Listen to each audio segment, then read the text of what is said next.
Halo, salam jumpa lagi dengan saya dari Geotis Indonesia. Dan pada kesempatan kali ini kita akan membahas mengenai astrologi Vedic.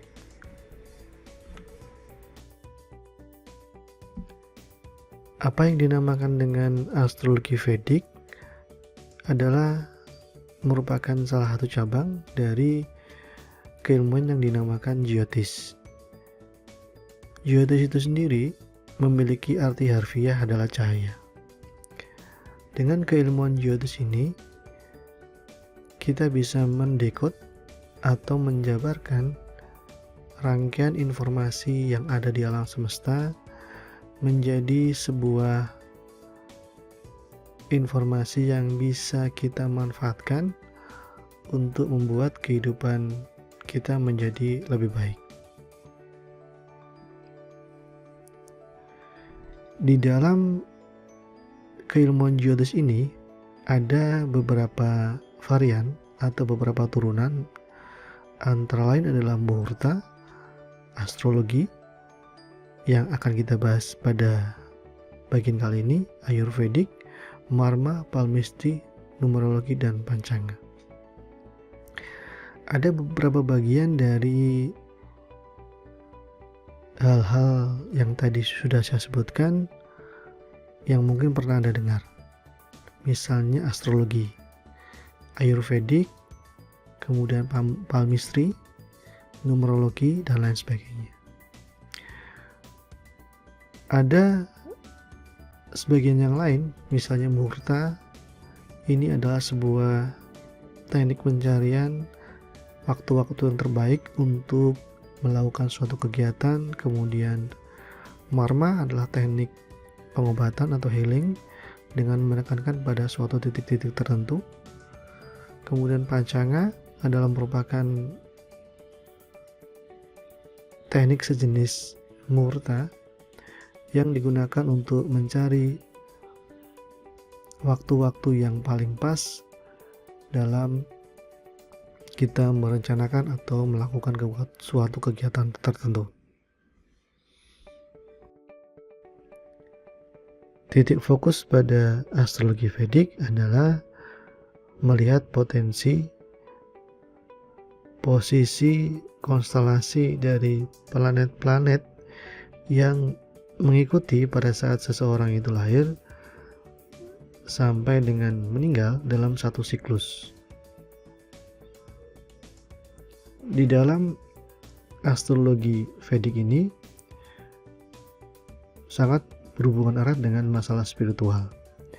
Jadi sudut pandang pada saat kita menelaah suatu posisi planet terhadap kehidupan seseorang adalah dari pandang sudut spiritual. Kenapa? Karena Vedic ini lebih menekankan bagaimana seseorang bisa mencapai atau bisa membuat jiwanya dari kondisi yang kurang baik, dari kondisi negatif, untuk dapat berubah menjadi kondisi yang lebih positif atau lebih baik di dalam kehidupan yang sekarang ini. Di dalam Vedic ini nanti kita akan bisa melihat karma masa lalu, kemudian misi hidup kita pada kehidupan sekarang, bagaimana cara mencapainya, bagaimana hubungan dengan keluarga, anak, istri, pekerjaan, dan segala macam hal yang berhubungan dengan satu siklus dari kehidupan seseorang. Tentu di dalam astrologi Vedic akan diketahui juga bagaimana potensi seseorang, bagaimana kelebihan seseorang, dan bagaimana kekurangannya, sekaligus nanti kita akan dapat mencari remedi atau antidot atau solusi untuk mengatasi atau meminimalisasi efek-efek negatif ketika seseorang sedang menjalani proses kehidupannya untuk menuju ke kehidupan yang lebih baik.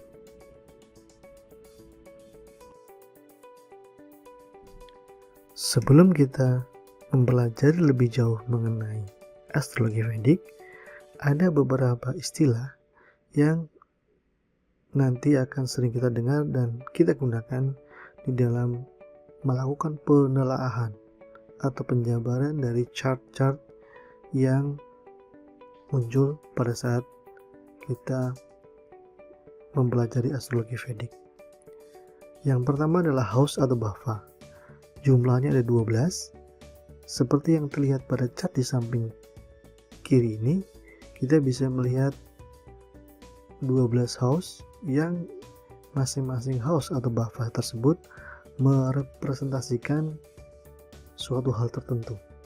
Misalnya di house pertama kita bisa melihat ourself atau sesuatu yang berhubungan dengan diri kita,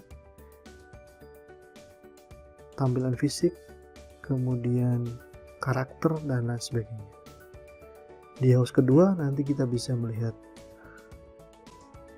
rumah keuangan yang tentunya hal ini berhubungan dengan masalah kemakmuran, kemudian finansial, moneter, dan lain sebagainya. Lalu ada naksatra. Naksatra ini merupakan suatu tinjauan kelahiran seseorang berdasarkan posisi bulan. Karena di dalam astrologi Vedic, hal yang paling kuat atau paling berpengaruh di dalam suatu kehidupan seorang adalah peredaran dari bulan. Kemudian ada rasi. Rasi mungkin kita pernah dengar apa yang dinamakan dengan zodiak. Rasi adalah sama seperti zodiak, yaitu perputaran penelaahan yang berdasarkan pada perputaran matahari. Hanya kalau di Vedic namanya saja yang berbeda. Kemudian ada dasa. Dasa ini adalah perputaran dari suatu planet. Range berlakunya suatu planet di dalam Vedic ini sangat bervariasi. Nanti kita akan bahas lebih jauh lagi. Dengan melihat dasa ini kita bisa mengetahui planet-planet apa saja yang sedang menaungi kita di dalam suatu masa, di dalam suatu tahun, bulan, hari, dan lain sebagainya. Kemudian yang terakhir adalah planet. Planet yang akan digunakan di dalam astrologi Vedic ini terdiri dari dua hal, yaitu planet yang memang secara fisik berarti planet ketika kita berbicara dalam konteks fisika, tetapi ada juga yang sifatnya virtual ataupun benda-benda langit yang di dalam astrologi Vedic ini dikategorikan sebagai planet. Misalnya saja adalah bulan. Bulan ini kan secara fisik adalah merupakan satelit dari bumi, tapi di dalam perhitungan astrologi Vedic ini dinamakan planet. Kemudian ada planet virtual yaitu Rahu dan Ketu, di mana Rahu dan Ketu adalah perwujudan dari kutub selatan bulan dan kutub utara dari bulan.